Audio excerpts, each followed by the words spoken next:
मेरे आत्मीय मित्रों, नमस्कार। फ्रेंड्स, फ़िलहाल हम लोग ज़िंदगी के बारे में बात कर रहे हैं। ज़िंदगी के किस मुद्दे के बारे में बात कर रहे हैं, इनफैक्ट सच पूछिए तो मैं खुद भी नहीं जानता हूं और इसके लिए मैं आप सभी से माफ़ी भी मांगना चाहूँगा। तो फिर मैं कर क्या रहा हूँ? मैं कुछ भी नहीं कर रहा हूँ सिवाय मंथन के। जब समुद्र को मथा गया था तो उससे पहले कुछ भी नहीं मालूम था, किसी को नहीं मालूम था कि समुद्र को मथने से इसमें से निकलेगा क्या। लेकिन निकल गए। जिन्हें हम 14 रत्न कहते हैं, याद रखिए वो 14 रत्न कहते हैं। और जो निकला था उसमें विष भी था, यानी कि विष भी उन 14 रत्नों में ही शामिल है। इसका मतलब यह हुआ कि इस मंथन के बाद जो कुछ भी निकलेगा, अच्छा या बुरा, इनफैक्ट वो हमारे लिए उपयोगी ही होगा, जैसे कि रत्न उपयोगी होते हैं। तो इसीलिए यही सोचकर मैं खासकर इस विषय को बिलोने की कोशिश कर रहा हूँ, मथने की कोशिश कर रहा हूँ। मुझे ध्यान आ रहा है कि इससे पहले मैं जीवन के मकसद के बारे में बात कर रहा था। मुझे इसको लेकर के बहुत सारे मेल्स पढ़ने को मिले हैं, जिससे मेरा उत्साह काफ़ी बढ़ गया है।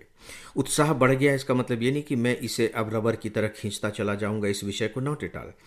उत्साह इस बात को सोचकर कि नहीं, यह अटपटा सा विषय लोगों को अटपटा नहीं लग रहा है, लोगों को कहीं ना कहीं ठीक ठाक लग रहा है, और यहाँ तक कि वे अपने व्यूज़ मेरे साथ शेयर भी कर रहे हैं। और मैं चाहूँगा कि आप सब अपने इस उत्साह को बनाए रखें। सच पूछे तो कभी कभी तो मुझे यह भी लगता है कि जीवन का कोई मकसद होना ही क्यों चाहिए। क्या जीवन जो हमें प्रकृति ने दिया है, ईश्वर ने दिया है, माँ बाप ने हमें पाल पोस कर बड़ा किया है, क्या उसे अच्छे तरीके से जी लेना ही जीवन का मकसद नहीं हो सकता? यह भी तो हो सकता है। या फिर यूँ भी कि बिना कोई मकसद के ही जीवन को जिया जाए, लेकिन इस तरीके से जिया जाए कि उससे किसी दूसरे को नुकसान न पहुँचे। उसकी दिशा तो होनी ही चाहिए। अब ऐसा नहीं है कि हम अपनी मनमानी कर रहे हैं और लोगों को उससे तकलीफ़ें हो रही हैं।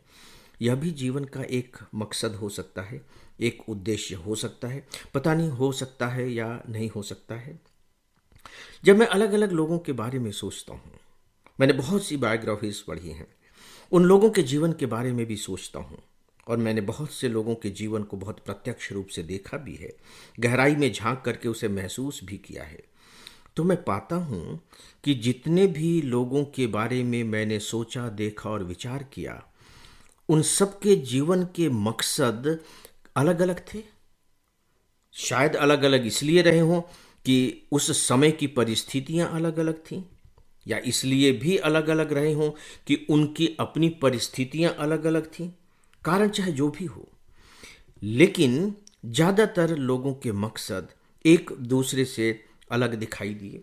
हाँ, मोटे तौर पर अगर हम कहें तो उनका एक ही मकसद जरूर दिखाई देता है, कुछ करना, लोगों के लिए कुछ करना, समाज के लिए कुछ करना कह सकते हैं, आप देश के लिए कुछ करना कह सकते हैं, दुनिया के लिए कुछ करना कह सकते हैं।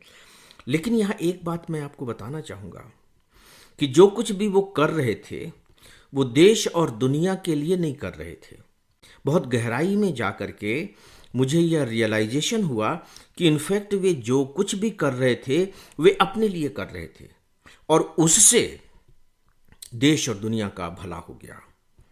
तो क्या फिर यही एक मकसद हो सकता है कि हम अपने लिए करें? जब मैं कह रहा हूं कि अपने लिए करें तो इसका मतलब ये नहीं है कि धन इकट्ठा करते चले जाएं, लोगों को बेवकूफ़ बना करके कुछ करते चले जाएं, लोगों को धोखा दे करके कुछ हासिल करते चले जाएं। Not at all. मैंने शुरू में कहा कि उसकी एक सही दिशा तो होनी ही चाहिए, और वह दिशा इस तरीके की होनी चाहिए कि उससे किसी दूसरे का नुकसान नहीं पहुंच रहा है। फिर चाहे हम कुछ भी करें, इनफैक्ट वह एक बड़ी बात होती है।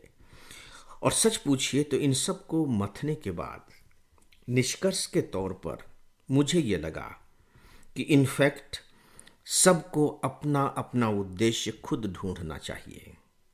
न तो कोई दूसरा व्यक्ति उनके ऊपर कोई मकसद ला दे, और न ही वे अपने आप ही किसी दूसरे व्यक्ति के उद्देश्य को, मकसद को अपने ऊपर लदने दें। वे देखें कि उन्हें किस तरह का मकसद पसंद है, किस तरह के उद्देश्य के लिए वो अपने इस जीवन को लगाना चाहते हैं। जीने के लिए ही लगाने की बात मैं नहीं कर रहा हूँ। जीना तो है ही, उसके लिए जो करना है वह तो करना ही है, लेकिन उद्देश्य उससे थोड़ा सा अलग हटकर है। और फिर इस बात से कोई फर्क नहीं पड़ता कि वह उद्देश्य बड़ा है या उद्देश्य छोटा है, क्योंकि इसका निर्धारण तो समय करता है, आने वाला समय करता है कि वह उद्देश्य छोटा था या बड़ा था। फिलहाल बस इतना ही। नमस्कार।